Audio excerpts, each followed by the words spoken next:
Alright, now moving on to another film that was talked at the Oscars but didn't get nominated for Best Picture like I thought, was The Wrestler, of course causing a lot of talk because, of course, of the acting performance by Mickey Rourke. Now, before you all jump on my back, let me just state that most movies about wrestling aren't just bad, they're terrible because it paints a buffoonish image and pretty much assures people who already have negative feelings towards it that it's just one big over the top joke and the theories they had are true. Like 1989's No Holds Barred starring Hulk Hogan, or more recently Ready to Rumble, which, well, I guess not too recently, it was I think 9 years ago almost now. It's hard to believe it's been that long. Not long enough. Alright, now, while I like many wrestling documentaries, however, such as the haunting 1998 film Wrestling with Shadows, which I will be talking about shortly, and of course the eye-opening and downright scary Beyond the Mat, never has a non-documentary movie ever captured the world that is wrestling quite like The Wrestler. I've heard countless stories about how wrestlers who once had it all, fame, fortune, celebrity, end up with nothing except their name and their legacy, plus the idolization of the fans that they still have that come out to their indie shows. Mickey Rourke has proven time and time again, many times in the past, that he's a very talented actor, but the past was nearly 20 years ago, and after making many bad decisions in his career and burning many bridges and pissing off so many people, Rourke was seemingly done for.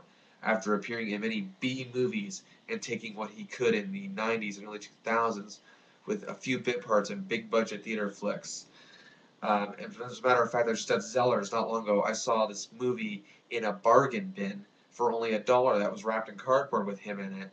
And there you go. That's how low he sunk, but he did it merely just to try to pay his mortgage or just get the paychecks. But it was 2005 Sin City which got Rourke noticed again, and then followed that up with Domino a year later, which was so-so. But this is where the true resurrection of Mickey Rourke's career, has become complete. His portrayal of Randy the Ram Robinson is as tragic and as heartbreaking as any other I've seen in cinema. Rourke's passion and ambitious performance almost sparks comparisons with his own life, but all the more it sparks comparisons to too many of the wrestlers that I grew up watching.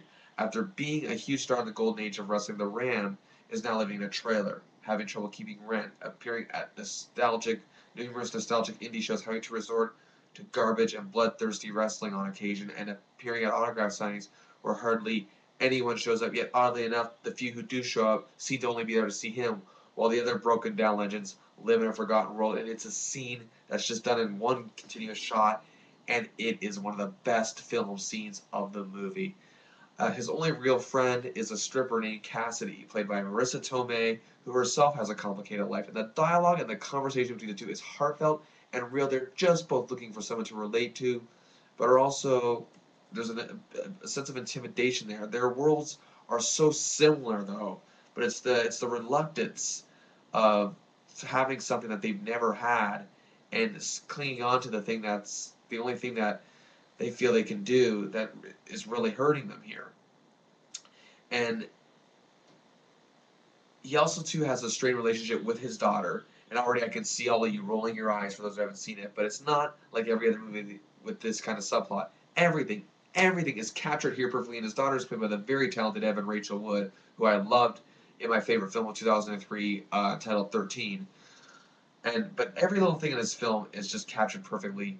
The locker room camaraderie of the wrestlers, showing respect to the younger guys, showing respect to the legend, the planning of the matches, the autograph signings, the character of the Ram himself, who I've seen in so many people, so many wrestlers such as Jerry Lynn, Ricky Morton, Kid Cash, and even Jake the Snake Roberts, just to name a few. He embodies all those guys, as they plus the Ram have one thing in common: they feel wrestling is all they have and will have and will not let them down. Despite the fact that they are left with nearly nothing, it's almost a comfort zone for them.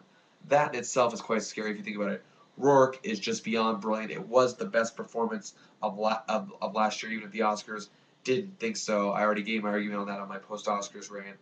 And I don't think Rourke or anyone else, for that matter, like for example, I was just going to say that it's because of that, Rourke understanding and embodying this character, that I don't think he would have. I don't think Rourke or anyone else for that matter would have been able to pull something like that off if they didn't understand uh, this character in a personal sense. That's why I think Rourke was the only one to play it. I dare compare this to the masterpiece performance by Marlon Brando in On the Waterfront.